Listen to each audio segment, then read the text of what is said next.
Shalom Pak Bambang, saya mau izin bertanya, apakah Alkitab itu turun dari langit? Mohon pencerahannya. Dan pertanyaan tentang dua kitab suci yang sama-sama merasa diturunkan. Nah, Alkitab tidak pernah diturunkan dari surga.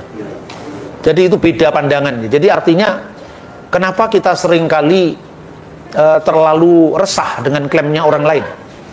Kalau saya klaim ya biar saja, itu klaim teologis orang, itu kan haknya mereka untuk melakukan hal yang mereka lakukan.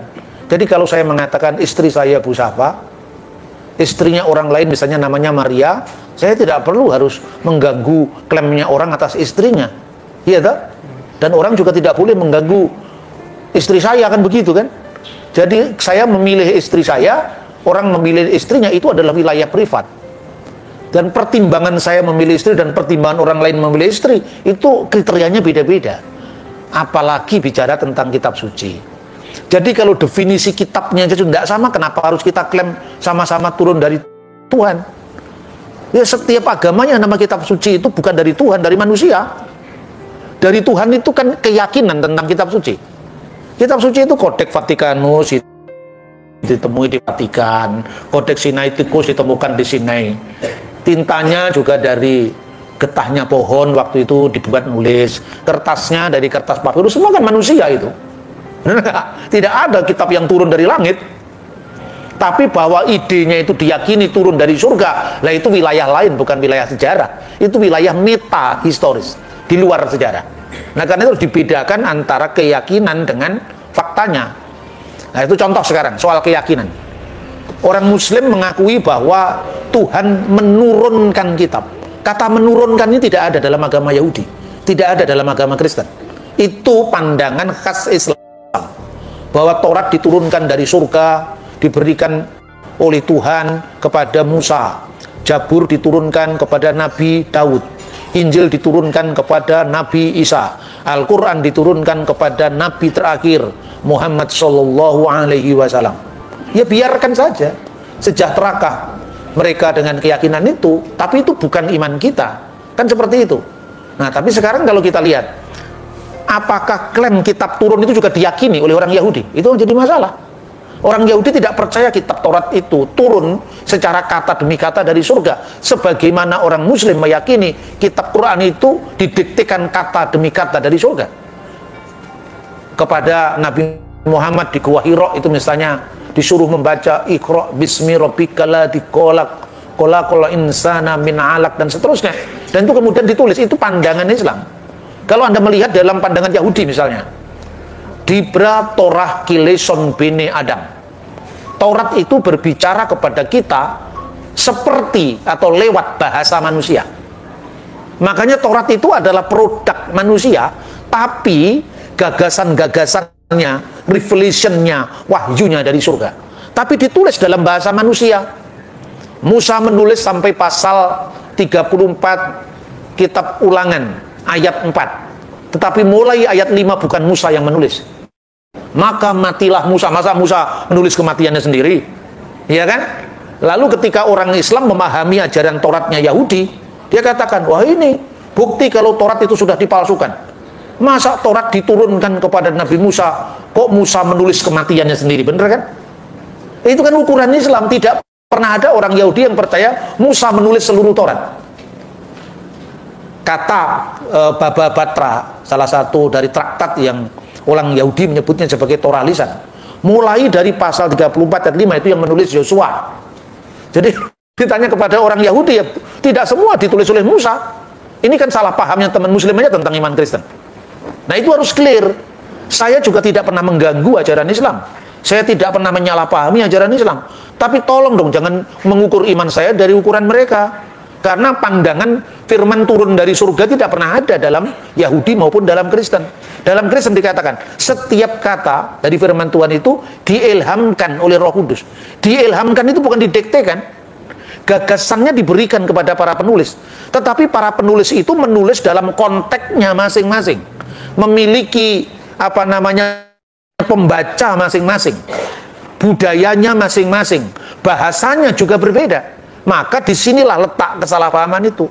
ketika saudara-saudara muslim memahami pewahyuan dari perspektif Islam, lalu dikatakan, coba baca Injil menurut Matius, Injil menurut Lukas. Loh, sudah penulisnya sendiri mengatakan menurut Lukas kok dikatakan dari Tuhan. Itu kan karangannya Lukas. Nah, kami tidak percaya dengan Injil karena itu karangan manusia. Kami percaya Injil yang diturunkan Allah kepada Nabi Isa. Nah, masalahnya mana Injil yang turun itu kan nggak pernah ada. Ayo sekarang, karena nggak ada, itu sudah hilang. Lalu sudah hilangnya nggak usah dibahas, sudah hilang kok. Nah, ini waktunya orang Kristen menyampaikan hak jawabnya. Ya, hanya itu yang kami lakukan. Saya tidak pernah mengintervensi tafsirnya orang lain. Misalnya, kalau kamu katakan Injil yang asli sudah hilang, asli apa yang kalian maksud?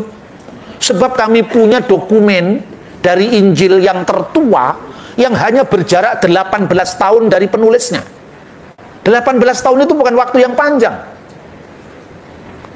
Ya, misalnya sekarang P52 itu papirus 52 yang disimpan di John Ryland Library di Inggris. Itu isinya sebagian Injil Yohanes. Kemudian Yohanes sendiri wafat di Efesus tahun 96 Masehi. Dari hasil uji karbon P52 yang ditemukan di Alexandria itu dari tahun 115 dikurangi 96 itu hanya belasan tahun saja. Yang kedua, papirus 66 P66 itu disimpan di apa namanya Bibliotheca Bodmeriana Switzerland. Itu dari hasil uji karbon yang dilakukan oleh Profesor Kim, ahli papirus dari Korea itu kira-kira tahun 2010-2011, menunjukkan bahwa kalau selama ini Anda membaca misalnya Novum Testamentum Greek misalnya ya, itu kan abad lalu itu. Hanya perkiraan sampai kepada ini abad ketiga, ini abad keempat, Codex Vaticanus abad keempat, Alexandrius abad keempat, Papyrus 66 abad kedua akhir atau abad ketiga. Dulu perkiraan itu hanya abad, sekarang sudah tahun. Karena apa? Hasil apa namanya uji karbon itu sekarang lebih akurat. Dan ini hanya berjarak belasan tahun. Nah, seandainya ada Injil yang asli yang katanya turun dari surga, mana buktinya? Semua kan harus dengan by data. Nah, ini persoalannya. Ini kan hak jawab kita orang Kristen yang dituduh Alkitab sudah dipalsukan gara-gara tidak cocok dengan klaim pewahyuan mereka. Ya, itu yang pertama. Yang kedua, Quran itu adalah kitab suci yang muncul dari satu zaman, satu bahasa, satu budi sebagai nabi penerima wahyu, satu sistem kalender. Dibandingkan dengan Alkitab itu bukan perbandingan yang apple to apple. Alkitab itu ditulis sejak zaman sumber utamanya dari Musa ya, yang namanya kitab Torah itu, sekalipun mengalami proses peredaksian setelah zaman Musa, sampai dari kitab Wahyu itu ditulis sebelum kematian Rasul Yohanes di Efesus tahun 96 Masehi. Jaraknya 1500 tahun. Coba untuk memudahkan pemahaman.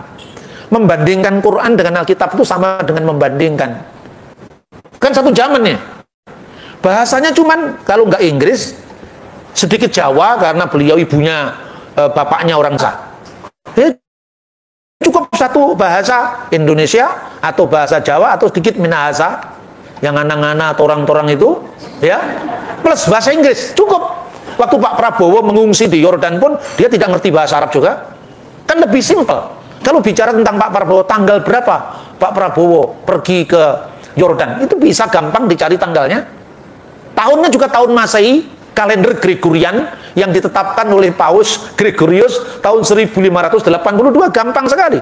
Tapi kalau Anda membaca Indonesia dari masa prasejarah, coba bahasanya sama apa enggak? Zaman kerajaan Sriwijaya, zaman kerajaan Ternate Tidore, zaman kerajaan Majapahit, zaman apa namanya Pujangga Baru Sanusi Pane, Amir Hamzah, dan zaman ejaan Indonesia yang disempurnakan, zamannya Jus Badudu. Itu soal bahasa aja sudah rumit, belum sistem kalendernya. Sistem kalendernya misalnya Sultan Agung menetapkan kalender Jawa pada tahun 1630 tanggal 6 bulan Juli misalnya. Terus Sultan Agung menetapkan kalender Jawa pada tanggal 1 Suro tahun 1555 misalnya. Dua yang bertentangan, kalendernya beda bro, bukan dua yang bertentangan. Inilah Alkitab. Coba kalau kita memahami misalnya bahasa Indonesia kan, Malaysia, Indonesia, Brunei kan akarnya Melayu. Prasasti Kedukan Bukit. Saya itu di hadapan para mahasiswa lintas agama. Orang mengatakan, ini Alkitab saling bertentangan, Pak. Ini baru ngomong Alkitab, apalagi ngomong Quran. Gitu? Baru ngomong Alkitab saling bertentangan, Pak. Yang bertentangan yang mana? Ini di sini di dalam kitab Taurat Paskah tidak bulan Nisan, tapi di kitab yang lain bulan Nisan. Di zamannya Musa, nama bulan untuk Paskah belum Nisan. Nisan itu setelah pembuangan Babel. Seperti Anda sekarang. Di zaman Sultan Agung belum ada hari Minggu, yang ada hari Ahad. Kemudian setelah koran Pemberita Betawi diterbitkan, yang menerbitkan penyanyi Jawa yang mendapatkan hadiah sebagai seorang perintis pers nasional dari Pak SBY tahun 2006, namanya Raden Mas Adi Suryo, baru muncul kata Domingo menjadi Minggu, diambil dari bahasa Portugis. Sebelum zamannya Raden Mas Tirto Adi Suryo, tidak ada orang Indonesia yang mengenal kata Minggu, kecuali hari Akad atau bahasa Sanskerta dulunya. Ini rumit, baru berapa ratus tahun sudah rumit. Lah ini Alkitab 1500 tahun. Bagaimana kita bisa dengan begitu gegabah mengatakan Alkitab saling bertentangan? Contoh yang lain. Kalau bicara tentang Yesus disalib, itu bukan ukurannya untuk Islam menafsirkan Alkitab, itu bukan haknya. Karena apa? Makanya tadi saya sampaikan, jangan salah paham. Posisi Quran dan posisi Alkitab tidak sebanding. Karena itu saya menolak perbandingan agama antara dua kitab itu. Jadi cara menolak saya kan halus. Kalau bicara Yesus disalib, kenapa harus membaca literatur abad ke-7 Masehi? Yesus disalib tahun 33. Nabi Muhammad baru lahir tahun 571. Kalau Anda percaya itu wahyu, ya silakan. Kalau saya Alkitab bukan Al-Quran. Karena apa? Anda mau mencatat sejarahnya Patih Gajah Mada. Tentu sejarah sejaman terlepas dari keyakinan wahyu, terlepas dari keyakinan firman. Ini soal sejarah. Saya lebih percaya kitab Negara Kertagama. Karena ditulis, meskipun ditulis oleh orang lain, tapi ditulis sejaman dengan Gajah Mada. Yaitu pada masa puncak keemasan kerajaan Majapahit di bawah Raja Hayam-Wuruk. Kan begitu kan? Saya lebih percaya dengan misalnya Empu Tantular yang menulis Bhinneka Tunggal Ika, karena dia menulis tahun 1385, daripada saya percaya dengan sastra Melayu zamannya Sanusi Pane. Bener nggak? Jadi kalau untuk penyaliban Yesus tidak usah baca Quran, dan jangan mau diajak baca Quran. Pertama, itu bukan kitab saya, bukan kitab kita, dan tidak boleh menjadi rujukan bagi kita. Kedua, itu terlambat, terlalu panjang diukur dari sejarah, karena Yesus tahun 33, Qurannya baru muncul 500 tahun kemudian. Jadi tidak apple to apple untuk dibandingkan. Itu satu. Kedua, pemahaman Muslim pasti mengatakan itu wahyu Tuhan yang terakhir. Jadi yang terakhir itu membenarkan. Yaitu silakan, itu klaim teologis. Tapi bagi saya orang Kristen tidak ada lagi yang perlu dibenarkan. Mana yang dibenarkan? Semua catatan sejarah di abad pertama Yesus pasti disalib. Maka saya bilang ini sejarah umum kan. Tapi kalau kita tanya apa makna Yesus disalib bagi kita, itu jawabannya Alkitab. Karena sudah wilayah iman, wilayah teologis. Yesus disalib karena kasihnya kepada kita untuk menebus dosa kita. Itu kan makna penyaliban, tapi Yesus pasti disalib. Itu sejarah. Coba baca catatannya Cornelius Tacitus. Orang-orang yang disebut dengan Kristen sesuai dengan sebutan Kristus itu telah disalibkan. Jadi Kristus telah disalibkan pada masa Kaisar Tiberius di bawah prokurator kita Pontius Pilatus. Clear. Itu catatan sejarah. Kenapa kita bandingkan, diserupakan dengan orang lain? Itu bukan urusan kita. Makanya saya ceritakan, saya tidak mau nyinggung agama orang. Saya hanya menunjukkan yang pertama kali bikin teori Yesus diserupakan dengan yang lain itu Basilides di abad ketiga di Alexandria. Soal kemudian orang menyimpulkan, loh Pak, kok sama dengan tafsirannya Quran Pak? Loh itu bukan urusan saya hanya ngomong sejarah kok. Saya tidak pernah menafsirkan kitab sucimu. Apalagi Quran sendiri juga tidak menyebut teori penyerupaan. Itu Quran cuma mengatakan wama qataluhu wama salabuhu walakin subiyalahum. Nama Yudas Iskariot yang diserupakan juga tidak ada. Yang lain menyebutnya nama Jirjis yang disalibkan. Tapi itu kan bukan wilayah iman saya. Saya tidak mau peduli dengan agama orang lain. Gitu Bapak Ibu. Terus kemudian, kalau itu Tuhan cuma satu, kenapa ada kitab suci yang berbeda-beda? Itu kan soal klaimnya orang. Asalnya dari Tuhan. Itu contoh kemarin saya ditanya, agama samawi. Saya pun nggak setuju dengan istilah agama samawi. Agama samawi itu definisi Islam. Agama yang asalnya dari langit. Yang termasuk di agama samawi, secara umum ini ada yang memasukkan agama Majusi, tapi secara umum Yahudi, Kristen, dan Islam. Karena ketiga-tiganya mendapatkan kitab yang turun dari langit. Padahal ditanya kepada Yahudi, enggak, Taurat enggak pernah didiktekan turun dari surga. Taurat asalnya dari surga, tapi tidak pernah didiktekan kata demi kata. Makanya dikatakan dalam tradisi Yahudi, Dibra Torah Kileson Bini Adam. Kalau kita lihat Kristen, setelah aku menyelidiki dengan seksama segala peristiwa yang terjadi di antara kita, dari saksi mata dan pelayan firman, maka aku memutuskannya untuk menuliskan secara teratur bagimu, wahai Theophilus. Nah, tapi orang-orang yang tidak suka dengan saya, ini Pak Bambang kitabnya wartawan, maka ada riset, ada penelitian, lebih bagus kitabnya wartawan ketimbang kitab yang diklaim sebagai wahyu tapi tidak boleh diutak-atik secara historis. Ayo sekarang, lebih baik kitabnya wartawan, kan ada pertanggungjawaban sumber. Tapi kalau saya mengatakan pokoknya ini wahyu dari Tuhan, tidak boleh dibahas. Lah kenapa kamu suka membahas kitabnya orang? Wong kitabmu sendiri nggak boleh dibahas. Ini kan statnya kita sudah kalah. Kita kalah karena apa? Kita tidak boleh sedikit menyinggung kitabnya mereka, bahkan membandingkan pun nggak boleh, ya kan? Tetapi mereka boleh mengobok-obok kitab kita. Saya menghormati Alkitab, saya menghargai Alkitab, makanya saya tidak pernah mau Alkitab dibandingkan dengan kitab suci orang lain.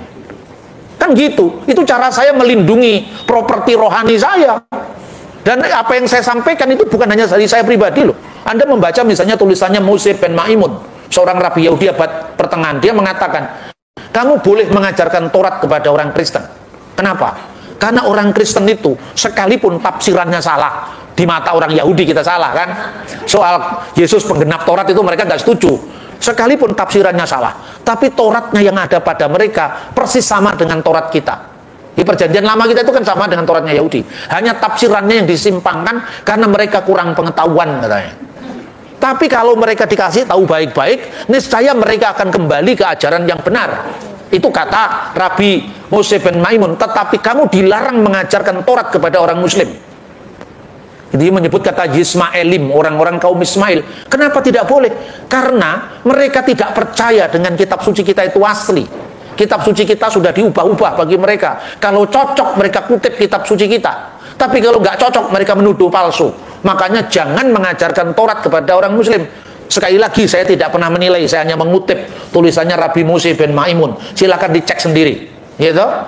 Itu namanya Responsa Rabi Rambam. Nomor 149, Anda bisa cek itu di Google, sudah ada sekarang.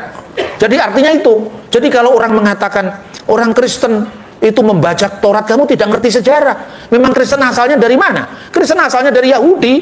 Dan orang Yahudi itu bukan hanya orang Yahudi Rabinik yang sekarang eksis, atau orang Yahudi Karaid yang sekarang juga eksis. Tapi ada Yahudi Parisi yang sekarang bermetamorfosa jadi Yahudi Rabinik sejak runtuhnya Bait Allah di Yerusalem. Lalu ada Yahudi Eseni yang sekarang sudah punah, tapi meninggalkan bagi kita naskah-naskah Laut Mati, Dead Sea Scroll. Ada orang Yahudi Saduki yang sekarang sudah punah, karena dulu dia menjadi imam besar, ketua mahkamah agama, begitu Bait Allah hancur, tidak ada pekerjaan lagi. Makanya hilang kelompok ini. Tinggal dua yang tersisa, orang Yahudi dan Kristen. Kristen itu sendiri di dalam pemikiran orang Yahudi disebut apa? Terkutuklah orang-orang Nostrim. Apa artinya Nostrim? Nostrim itu pengikut Yesua orang Nazaret. Jadi diakui bahwa di kalangan Yahudi muncul sekte sesat yang namanya Kristen, yang namanya Nasrani. Di kalangan Yahudi di mata Parisi muncul sekte sesat yang namanya Eseni. Di mata orang Parisi muncul sekte sesat yang namanya Saduki yang tidak percaya dengan kebangkitan. Itu di mata Parisi. Dan di mata orang Kristen, Parisi itu saudara kita dalam Taurat, tapi mereka belum sampai. Ibarat jalan baru di tengah jalan, kita sudah final gitu loh. Jadi proses saling menilai itu terjadi pada komunitas saudara satu Taurat itu. Belum ada yang lebih tua lagi dari sudut pandang sejarah. Mereka yang memisahkan lebih dulu namanya orang Samaria. Sampai hari ini Tauratnya juga sama, Taurat Samaria. Ada varian-varian teks, itu ada urusan lain. Makanya misalnya soal Iska atau Ismail ini juga gitu. Kita diajak berdebat soal Yesus disalib atau tidak. Saya nggak mau. Yesus pasti disalib, kenapa diperdebatkan? Loh kok pasti disalib? Baca sejarah. Nggak usah kita baca Alkitab Yesus pasti disalib. Ini sejarah sekuler, sejarah umum. Jadi kalau Alkitab kita batasin sebagai wahyu, kita kalah karena kedudukannya sama dengan kitab-kitab yang lain, tidak peduli asalnya dari 500 tahun setelah peristiwa atau 300 tahun setelah peristiwa, karena dua-duanya distempel wahyu, ya sudah, wahyu dari Tuhan. Pertanyaannya, masa Tuhannya satu, wahyunya berbeda-beda? Gitu kan? Maka cross checknya apa? Kalau Kristen ngomong ini yang benar Alkitab, Islam ngomong ini yang benar adalah Al-Quran, Hindu ngomong ini yang benar, kita beda. Semua kan benernya masing-masing. Lah sekarang diuji satu-satu. Misalnya ya, Abraham, bapaknya Abraham namanya siapa? Dalam Alkitab misalnya namanya Terah. Apa kira-kira data sejarah sejaman Abraham tidak ditemukan? Apa kira-kira data sejarah sejaman dengan Musa tidak ditemukan? Di luar Alkitab loh. Ditemukan. Undang-undang Hammurabi itu 200 tahun sebelum Musa loh itu. Undang-undang Hammurabi. Undang-undang Lipit Estar itu sejaman dengan Abraham. Saya sampaikan di Fakultas Hukum. Kita ini belajar sejarah hukum. Tapi begitu Anda membaca Taurat, Anda pisahkan semua dari sejarah. Kerugian kita, karena apa? Begitu kitab suci kita stempel jadi wahyu, sudah tertutup dialog dengan sejarah. Tapi kalau kitab suci bagi orang Kristen, firman Allah itu menyejarah, bukan firman Allah itu out of history, tapi in history. Makanya contohnya, yang namanya Yohanes Pembaptis, itu tidak hanya dicatat dalam Alkitab, itu dicatat dalam karya sejarah abad yang sama, yaitu tulisannya Flavius Josephus. Tapi cara mencatatnya dari sudut pandang Alkitab dan sudut pandang Flavius Josephus berbeda. Flavius Josephus mencatat kenapa Yohanes Pembaptis itu muncul dan dibunuh karena dia berurusan dengan Antipas. Jadi ada situasi politik yang dia tulis di situ, karena peristiwa Yesus itu ditulis oleh Josephus karena punya implikasi politik. Kalau seandainya tidak punya implikasi politik, tidak perlu ditulis. Orang yang banyak disembuhkan Yesus di mana-mana nggak ditulis karena nggak punya implikasi politik. Tapi ada satu tabib di zaman Majapahit yang menyembuhkan, ditulis karena dia membunuh raja. Membunuh raja itu menjadi berita besar. Tapi berapa banyak orang yang disembuhkan sang tabib ini nggak pernah dicatat karena tidak punya implikasi politik. Nah ini contohnya. Jadi Alkitab bisa diuji ketika seorang arkeolog yang namanya Leonard Woolley melakukan penggalian di kota Abraham. Lalu ditemukan reruntuhan kota namanya Tel dalam bahasa Ibrani. Misalnya Tel Amarna, kalau di dalam konteks penggalian kota Abraham, Tel Seruk, Tel Nahor, Tel Turahi. Lah Turahi mirip dengan nama Terah. Jadi kalau misalnya Al-Quran mengatakan nama bapaknya Ibrahim itu Azar, silahkan dibuktikan apakah pada milenium. Kemarin Bapak Sekum tanya kepada saya, apakah kira-kira kurikulum STT itu perlu ditambahkan? Saya kira perlu, yaitu namanya arkeologi Alkitab. Diperlukan itu supaya orang Kristen tidak memandang Alkitab itu sekedar buku yang diyakini sebagai diilhamkan Roh Kudus. Keyakinan itu tidak bisa digugat, tapi bisa dibuktikan, bisa diverifikasi dari sejarah nyata. Itu ya. Oke Pak Bambang, penjelasan Anda sangat mencerahkan dan menguatkan iman kami. Terima kasih, Tuhan Yesus memberkati.